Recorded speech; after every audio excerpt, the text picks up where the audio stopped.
Hello everybody, it's Daniel with Hyperacusis Hope. It's been a little while since I've talked to you, but I wanted to make a video talking about where I was at my worst, where I am now, and how I did it. So, first, just show you around. Got a nice, very gentle little creek, the lovely little sound. It's so nice when you can actually appreciate a sound. I like sounds, and that's the thing that I think a lot of people don't understand about people with hyperacusis. We don't dislike sounds or just fear them. They cause either extreme overstimulation or, for people like me, pain. But my range is expanding, and so I want to talk about that. I want to first go back to where I first started. I've told my story. I was talking to my friend on the phone, walked over a bridge, and a train passed underneath. I thought it was a nice little industrial chic look, so I even took a picture of the exact moment and the following seconds. I even tried to plug my ears when it was coming by, but I couldn't because I had headphones in. Couldn't get that good seal, but I really don't know if it would have made a difference. And, my own voice hurt.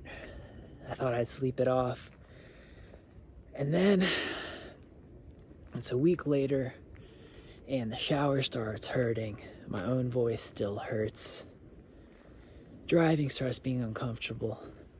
And I was like, well, if it didn't go away in a week, let me just protect from sound that is uncomfortable, and surely I'll be fine in a month. And unfortunately, it continued, and I wasn't panicked. I've dealt with enough health issues and injuries that I was sort of just like, let's just kind of see what's going on here, I did take the online advice of don't push through things that are uncomfortable, and I also didn't block sound that was tolerable. Okay, so over time, check that out. Now, this is something I am not prepared to experiment with. I am at it's a natural cemetery. It's called the Reflection Garden, and this is a little trail that's on it. Oh, that's sweet. Okay, so it's not actually connected to anything. You know what? I'm gonna take this moment to actually commemorate those who have succumbed to hyperacusis. And look at that. The sun decided to come out. Rest in peace, y'all. Hello.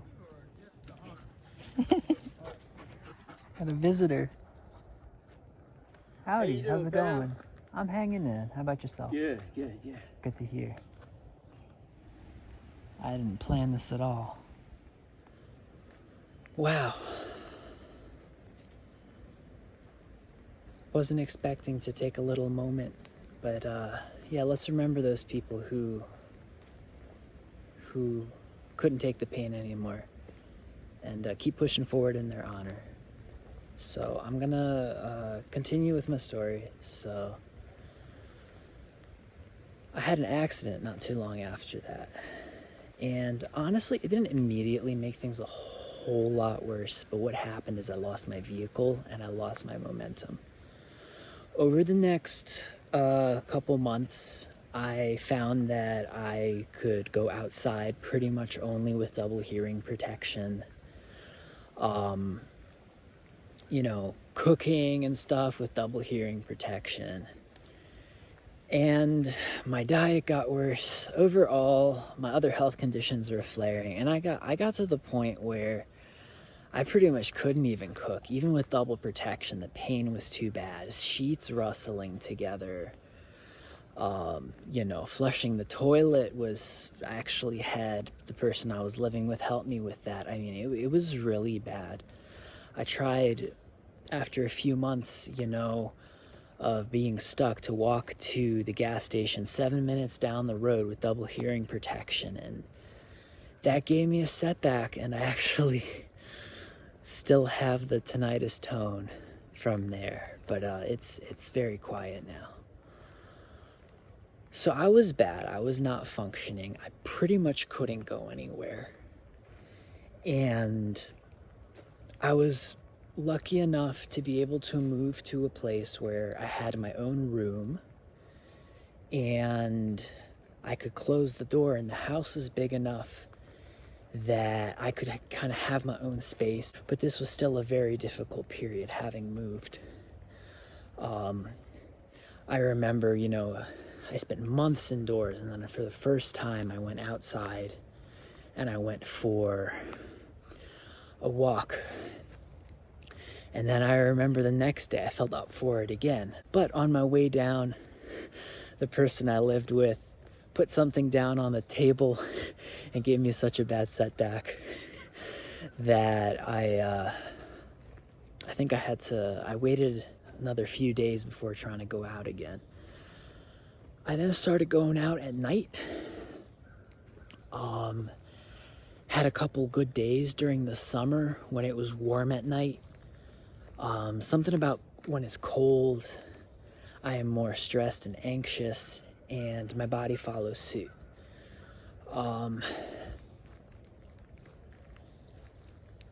That was probably, about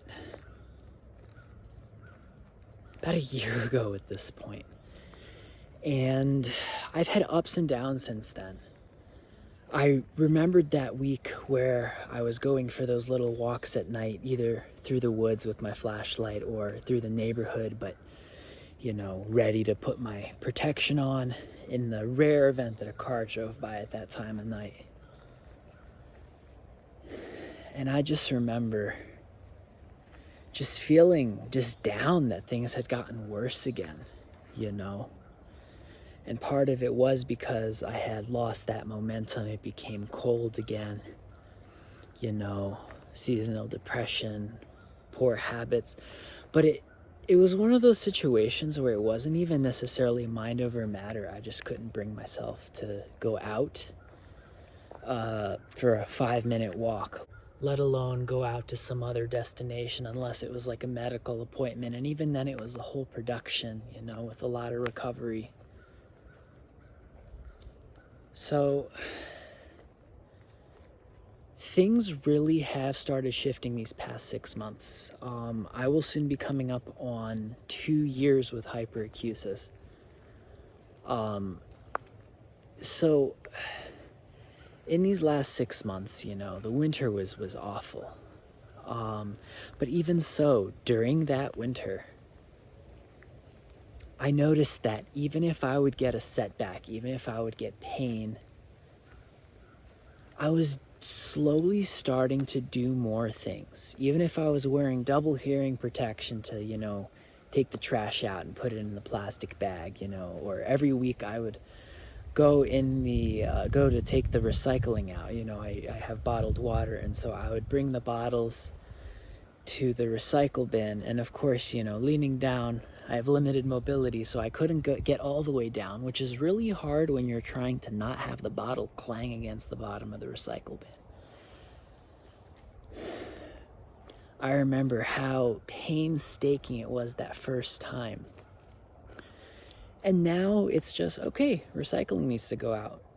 I absolutely have these on hand all the time, and yeah, I need to wear double protection when I do the recycling, but the point is I did it and can do it now. Slowly but surely, I'm getting out in the world, and actually in the last few months, I have had a vehicle. I remember being brought out to buy that vehicle by somebody. I had to look at vehicles, at the used car lot. And I just remember how loud the road noise was, even in double protection. And all I can say, there are days where I won't go out. There are days where I rest my ears. There are days where I make mistakes, where I will go out just for a walk in on the trail in my neighborhood, and all is good, and then somebody, UPS truck, comes, into view right as I'm like 15 seconds from going into the door. And the guy will throw the package and then slam the truck door shut. This actually just happened a few days ago, and it took me I was in pain for the rest of the day. I was in pain the next day, and yet I was able to drive again yesterday. What's happening is I'm having destinations, I'm having reasons to go out, and I'm having a sense of safety. I've gone to a few department stores, and there have been times where it's been a lot, like, somebody stocking a shelf, throwing a box. And I'll go away from that. I don't expose myself to pain or, just for the point of it. In fact, I specifically do not push through discomfort. But what I am doing is always just kind of pushing that edge. Noticing, okay, that sound was like 3% less intense than it was last time. I recovered 20% faster, and that's even with a setback that I had yesterday. And that tone is now like 25% louder. But compared to last week, I handled that, so much better than I would have. And it's nothing I've really consciously done. It's just the way that my nervous system responded to the sound. And I'm not going to say that, this is a mind over matter condition. It is not. But the nervous system plays a role. And it's always finding that edge and then just pushing the edge a little, but knowing yourself well enough that you'll be able to recover if you get a mild setback from what you're doing. Having this car has actually been calming to my nervous system. I've found that being stuck at home, I've just had this inertia. And actually, I have to wear double protection, but driving in the car is actually calming to my ears if I have reserves left, which I think everybody should understand. That sometimes you're just at your limit, but when I'm not, I'm able to, once I get moving, I get my blood pumping, I go somewhere new. Look, it's absolutely gorgeous here. I remember even just when I got out of the car, that wind that's rustling right now was painful. I was like, I'm not sure I can do this. And to be honest, if I was just randomly standing outside of my house or something, I might find myself getting more of a setback from this wind because I'm not having other sensory input. I am not saying that just distract yourself and you'll be fine, but I am saying there is I think anybody with this condition will tell you there's inflammation that happens when you're getting the pain and the ringing. But mood and stress levels absolutely influence, and other things, which are engaging your brain. In a way, almost distract the immune system. The, neuroimmune sort of amplification that we're dealing with, to a point where I'm able to slowly push the edges. And I want to emphasize that, slowly, until I'm at a point where I know I can try it for a couple seconds and know that I'd be able to recover from it. But yeah, going from dreading moving in the morning, having to pee, waking up in the morning, but not even wanting to move because of the pain from just the fabric rustling when I was at my worst after I lost my momentum, to now being at a place where I can drive long enough stretches to get where I need to go And sometimes I need to take breaks, and that's also okay. You know, being very flexible, but just kind of being, you know, I have this sort of level of intimacy with my nervous system now that I never really had before. You know, that, you know, I have to pay attention to how I'm responding, how my symptoms are flaring in a very granular way, and kind of picking up on patterns to sort of estimate whether I'll be able to push through it or whether it's not time yet to do something, or whether I should put something else off, just put something off until, you know, another day. So that's what I've been doing, and I've been seeing some results. I still get a lot of setbacks, but I don't push past discomfort. The world is random, things will happen. I keep these on deck. I also have a pair of plugs in my pocket. If a military jet flies over, you know, I'm ready. This has been my story.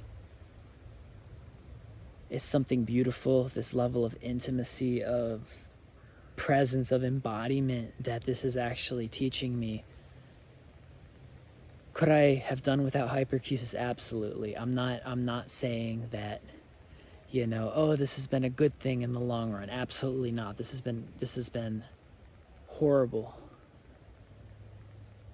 And I love these metaphors.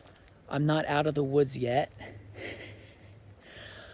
but it's happening, and I can't deny that it's happening. And I'm absolutely not planning on going to any concerts or driving without hearing protection or showering without hearing protection or anything like that. I can see that there's a path out, and even if it's not, you know, back to what I once knew in terms of not even thinking about sound, just to be able to go to a grocery store again and not have the shopping carts, you know, kick my ass. If I'm not wearing double hearing protection, that'd be amazing. And I think that it's completely within the realm of possibility.